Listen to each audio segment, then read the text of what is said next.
I'm at Rupp Arena, where Kentucky's win streak in exhibition games just came to an end as Georgetown beats the Cats 84-70. Now, while they looked like they were firing on all cylinders against Purdue, against Georgetown, it looked like Kentucky was missing a couple of steps, especially with their defense. Georgetown was more physical than the Cats, and they were really muscling them around, especially in the paint. Georgetown had 38 points in the paint compared to Kentucky's 24.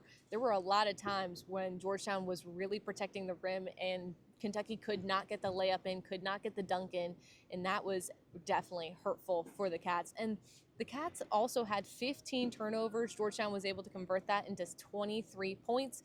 And Kentucky's three-point shot was not falling all night. They only shot 23% from the three. They went 0 for 13 in the second half. That is not great for a team that loves to shoot it from beyond the arc.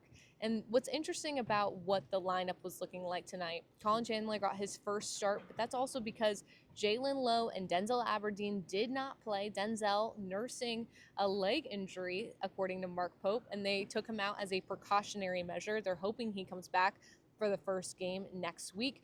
But that means that there was no true point guard on the floor for Kentucky, and you can definitely tell that they needed someone to kind of take the heavy load of the shooting around. There was 6 players who played over 20 minutes, a little bit different than when we saw against Purdue, where there was 15 players with over 10 minutes, but there was no one really coming off the bench to kind of start a momentum run that they definitely needed against Georgetown. Now, the Cats have a lot of work to do to look at film and kind of get set, but everyone after the game was like, this win or this loss needed to happen. They needed to get something to expose their weaknesses, and it's better that it happens right now when it doesn't matter rather than later on in the season when they are vying for, a selection spot. So Kentucky starts their regular season next week against Nicholls, and it's going to be interesting to see what kind of Cats team comes out of it.